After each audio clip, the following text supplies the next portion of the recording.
going on, good people? It's Iceberg. Happy Wednesday to you. It's hump day.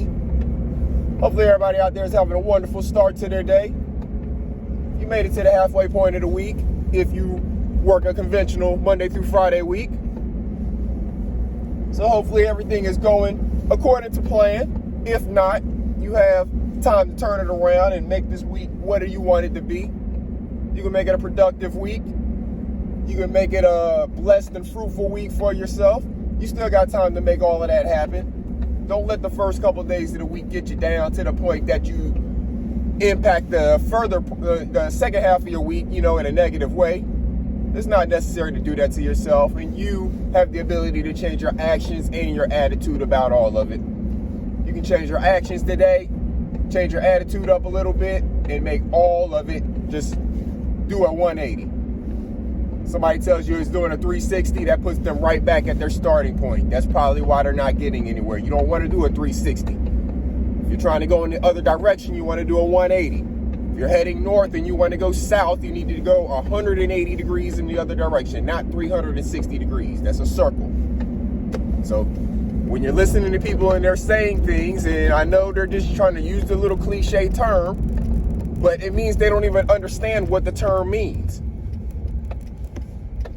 So make sure that when you're listening to someone, or if you're using these things yourself, you actually understand what it means. To do a 180 means to go in the opposite direction of where you are heading. To do a 360 means to be going in the exact same direction because you've gone a complete circle. This is some elementary stuff, but I know not everybody paid attention in math class. So what are you doing with the rest of your week? What are you doing with your goals? Excuse me. We're a little over a month into the year, February 7th. How are you doing on the goals that you set out for yourself? And if you've been following me since the beginning of the year, you know I don't like to talk about resolutions because most people with their New Year's resolutions, so they call it, what are they resolving to do, number one? And number two, why doesn't it work? Why don't most people stick with it? Because it's just some nonsense that they're saying.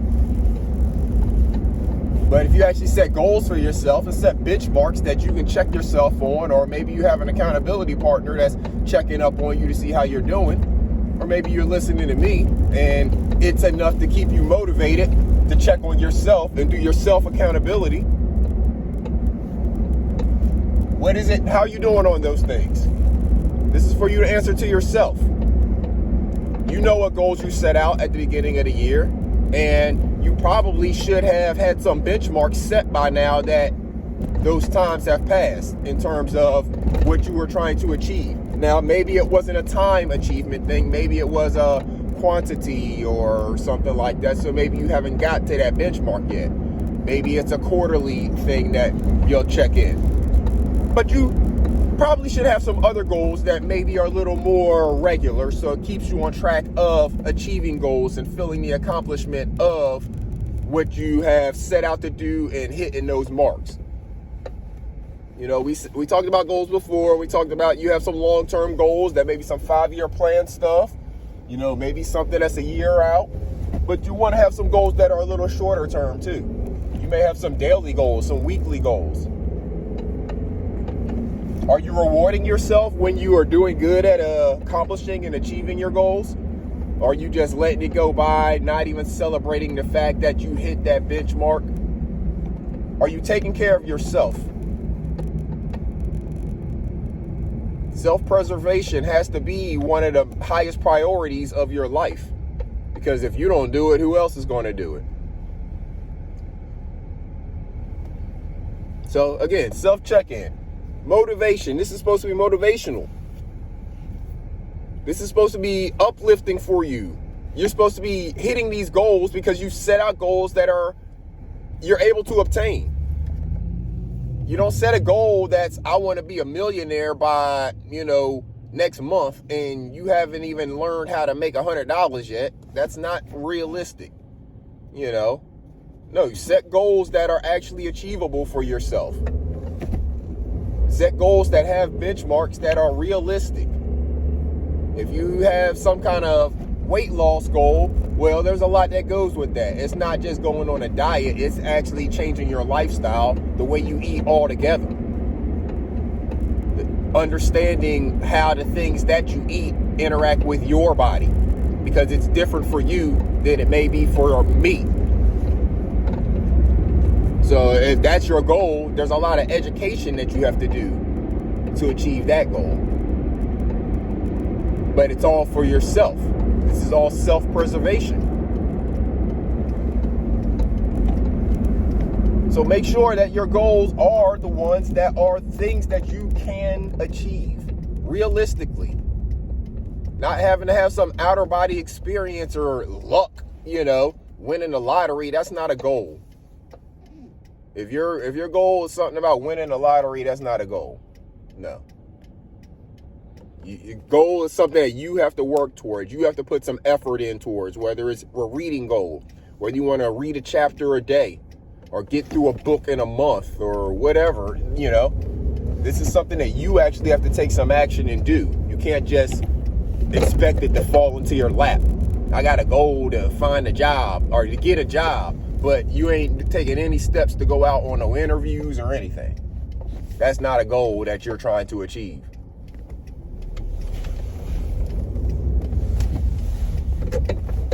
So make sure that you're answering these questions for yourself.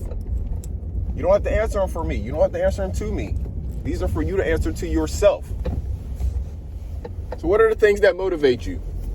Again, all of these questions that I'm asking, these are rhetorical questions. These are questions for you to ask yourself and answer for yourself. What are the things that motivate you?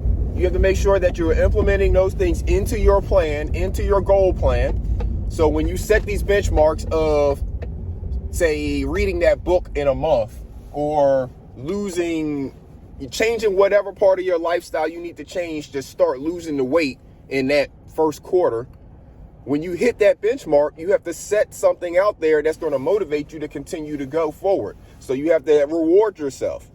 That doesn't mean falling off the wagon and stopping doing what you're doing. You're going to continue to do what you're doing, because that next quarter you may actually increase what your say reading is. Maybe you start with saying, I want to read one book in a month, and then after you complete that goal for a couple months, maybe you change to saying, I want to read 2 books in a month, or I want to read 2 books or 3 books in 2 months, something like that. Maybe you'll increase it by half a book per month, where you feel like you can get through a little bit more, or maybe you'll increase the length of the books that you're reading. Maybe you start out reading a 100-page book, and then you start increasing to reading a 250-page or a 300-page book.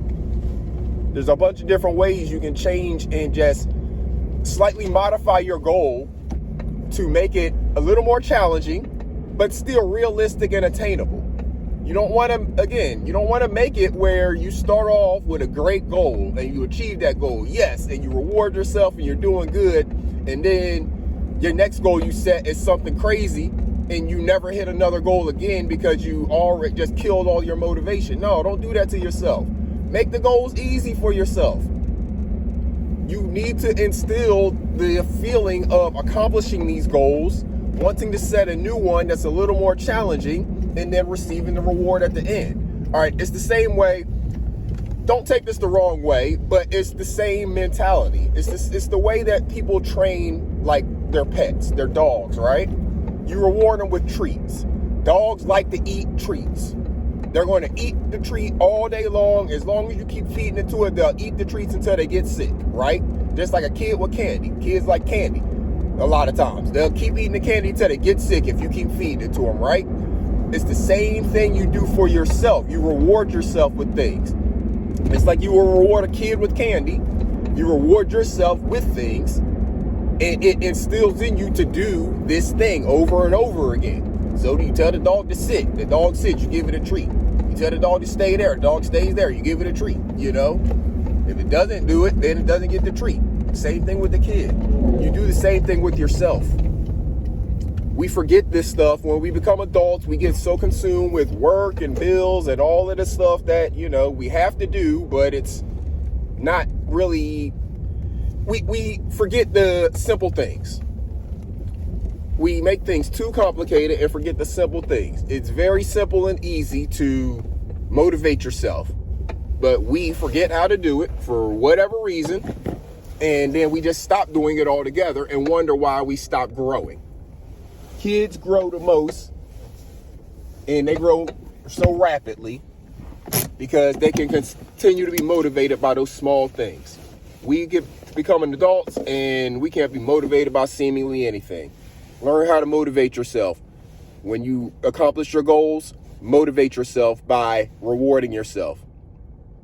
I'm about to get it here on the grind, good people. Y'all make sure you take care of yourselves and each other.